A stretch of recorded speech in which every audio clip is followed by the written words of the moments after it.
O Bolsonaro andou dizendo que a educação no Brasil está horrível. E pela primeira vez eu tenho que concordar com ele, porque ele, por sinal, é uma prova inquestionável da sua própria frase. A educação no Brasil está horrível, entre outros inúmeros motivos, devido à atuação de governos que, em vez de promoverem a educação como um instrumento de fundamental importância para cultivar o aprendizado, o saber, o conhecimento, preferem usá-la como ferramenta de dominação da sociedade.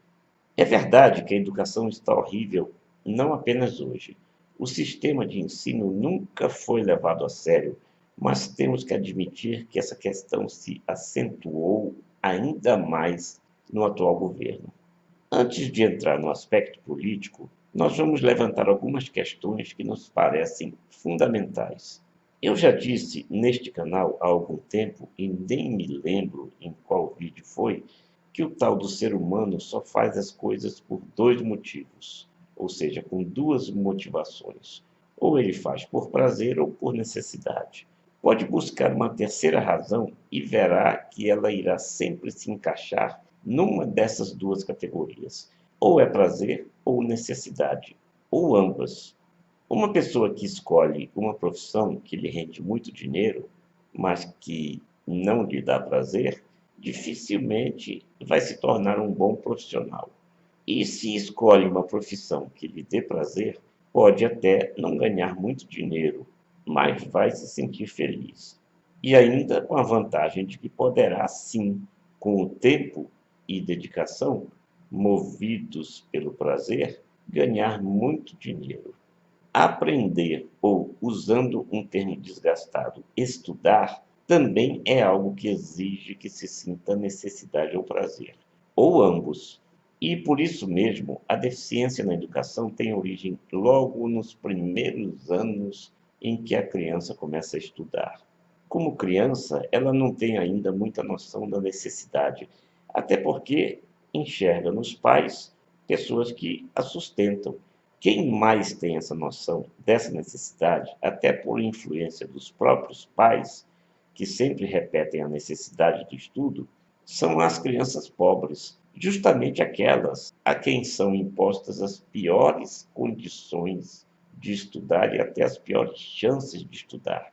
Com isso, submetidas a todas as deficiências do ensino público, cada vez menos valorizado, e até as dificuldades de chegarem à escola pela distância e precariedade dos transportes, dificilmente essas crianças terão como aliar o prazer à necessidade. Alguns países já perceberam que um dado imprescindível é exatamente o de aliar o aprendizado à sensação de prazer. Aprender tem que ser algo bom, algo gostoso de fazer e até divertido. Com isso, a criança passa a gostar de ir à escola, em vez de festejar quando não tem aula, como acontece no Brasil.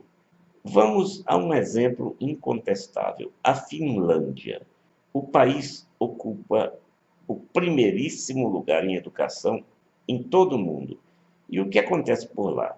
A valorização do professor, investimento maciço na educação básica e ainda a compreensão de que aprender é um prazer. É o que eu chamo de sabor do saber. Dos 6 aos 15 anos de idade, na Finlândia, está garantida a alimentação, material escolar e escolas excelentes, tudo gratuito e custeado pelo Estado.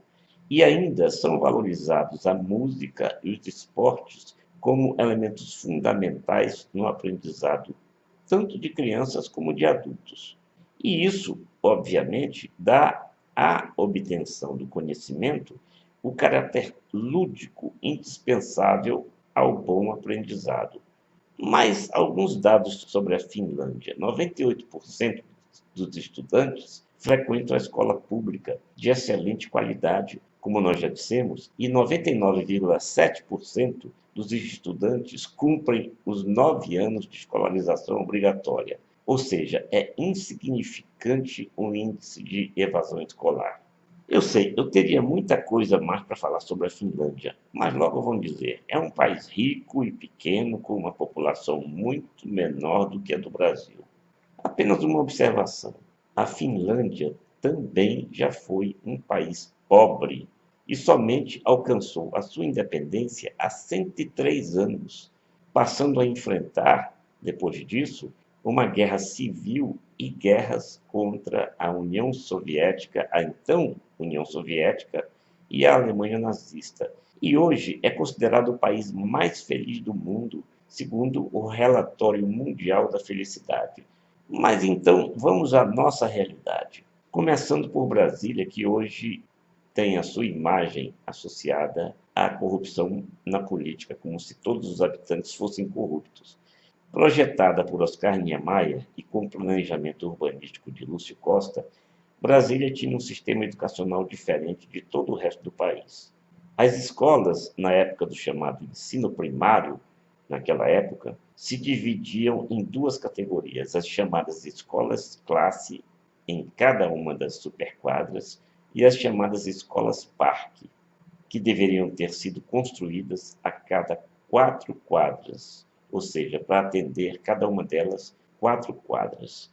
Deveriam ter sido, mas não foram. Somente foram construídas 2 escolas-parque, que hoje nem devem cumprir mais de suas obrigações. Nas escolas classe era ministrado o que se chama hoje de ensino básico.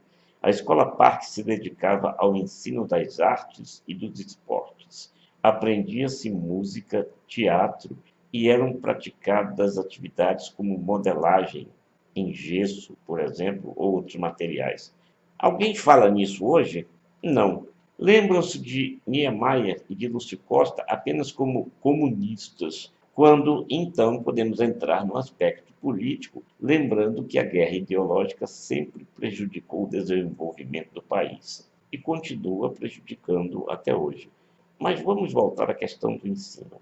Antes do golpe militar, quem fosse cursar a universidade tinha duas escolhas: o chamado clássico, para o aprendizado de ciências humanas, e o científico, dedicado às chamadas ciências exatas. Nada mais lógico e pedagogicamente correto do que isso. Quem fosse estudar letras, por exemplo, não precisaria ficar se atormentando com equações matemáticas e o ensino da física e da química. Quem optasse pelo científico, além do próprio estudo da matemática, da física e da química, passaria a estudar engenharia, por exemplo, entre outras várias opções das chamadas ciências exatas. Veio a ditadura militar e acabou com tudo isso. E o Brasil passou a imitar os Estados Unidos em tudo, até na música, evidentemente. Eu me recordo até hoje, quando, ainda garoto, ouvi a conversa entre dois rapazes no ônibus e eles falavam sobre música. E um deles disse: música nacional eu não ouço, com aquela cara de repulsa. E, de fato, as emissoras de rádio só tocavam música americana. Qual é a discussão política sobre educação no Brasil de hoje? Amaldiçoar o que seria uma doutrinação esquerdista para prestigiar a educação extremista de direita. E, mais do que isso, tentar impor a religião que apoia o governo com o ensino de educação religiosa nas escolas, que na verdade nem deveria existir como prática educacional. Ter ou não, ou escolher religião, é opção de cada um. Ensino tem que ser a opção de todos, mas não de religião. Nesse embate ideológico surge como bode expiatório o nome de Paulo Freire, que teria sido o grande culpado de a educação no Brasil estar horrível, na avaliação do ultradireitista Bolsonaro. Paulo Freire passou ao centro dessas atenções também por ser apontado como comunista. Ele sempre se definiu, na verdade, como um sociologista cristão ligado à teologia da libertação. Veja que eu disse cristão, que é a bandeira defendida por conveniência de apoio político pelo ultradireitista Bolsonaro e pelos que o seguem cristianamente e que se autoproclamam o povo, embora representem apenas um terço da população, se chegarem realmente a isso. Porque, como se sabe, aumenta a cada dia o número dos que pulam fora. Aliás, quem quiser assistir a uma entrevista do próprio Paulo Freire, eu comunico que localizei uma entrevista que ele concedeu há vários anos ao programa do apresentador Serginho Grossman. Para quem quiser assistir, o link está nas anotações do vídeo. Mas vamos prosseguir. Nas minhas andanças pela internet, eu ouvi por muitas vezes a afirmação de que ao Paulo Freire foi dada no Brasil uma importância que seria imerecida. A correção que se deve fazer, em respeito à verdade, é que essa importância não foi atribuída a Paulo Freire somente no Brasil, mas no mundo inteiro. Hoje, os ministros falsificam currículos para dizerem que estudaram em famosas instituições de ensino no exterior, como Harvard. Paulo Freire não estudou lá, ele deu aula em Harvard como professor convidado. Seu livro mais famoso e mais odiado pela ultradireita é Pedagogia do Oprimido, traduzido para mais de 20 idiomas e publicado primeiro em inglês e em espanhol, porque no Brasil não se queria dar valor a ele. Nós estávamos em plena ditadura pela qual ele foi perseguido, preso e exilado, indo morar no Chile, nos Estados Unidos e na Suíça, onde trabalhou por 10 anos. E no período do exílio, viajou por dezenas de países, sempre como educador de reconhecido prestígio. Para desgosto dos ultradireitistas, exatamente Pedagogia do Oprimido foi considerada a terceira obra mais citada no mundo na área de humanas. Essa citação é confirmada por levantamento feito em 2016 pelo Google Acadêmico, num ranking de mais de 70 mil citações. Aliás, por falar em Google, deixa eu falar um pouquinho de mim mesmo também, né? No Google Books, ou seja, Google Livros, para nós, você encontra 2 dos meus 4 livros já publicados. E se clicar no primeiro deles, A Festa de Fim do Mundo, vai poder ler as 40 primeiras páginas, sem pagar nada. Também gratuitamente, vai poder ler meu livro em formato digital, O Amante Reencarnado, que está na Amazon. Você vai poder ler ele gratuitamente, caso participe do programa especial da maior livraria virtual do mundo. E, se clicar na capa do livro, vai poder ainda ler os 4 primeiros capítulos, também sem pagar nada. Uma degustação, vamos dizer assim. Todos os links estão nas anotações deste vídeo. Para finalizar, porque o vídeo já está ficando muito longo, o que temos hoje no Brasil em termos de educação?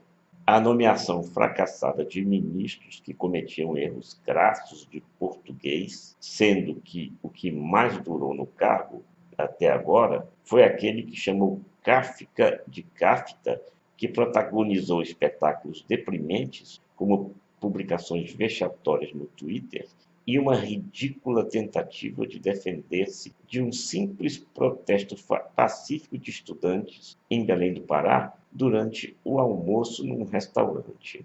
Pegou o microfone de um grupo que se apresentava e acabou sendo repelido pela plateia, que começou a protestar e a se queixar daquele comportamento ridículo e quixotesco.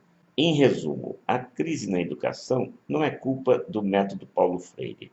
Ele é apenas o bode expiatório ou a cortina de fumaça para esconder o descaso, a incompetência, a má vontade e a irresponsabilidade do poder público em relação à educação, que agora também se estende à cultura. Lembra que eu falei que a Finlândia é o país mais feliz do mundo? Eu finalizo este meu vídeo com uma definição muito precisa que consta nessa página aqui, cujo link também está nas anotações do vídeo, se você quiser ir lá conferir. A educação desempenha um papel fundamental no fornecimento aos indivíduos de conhecimentos, habilidades e competências necessárias para participar efetivamente da sociedade e da economia. Além disso, a educação pode melhorar a vida das pessoas em áreas como saúde, participação cívica, interesse político e felicidade.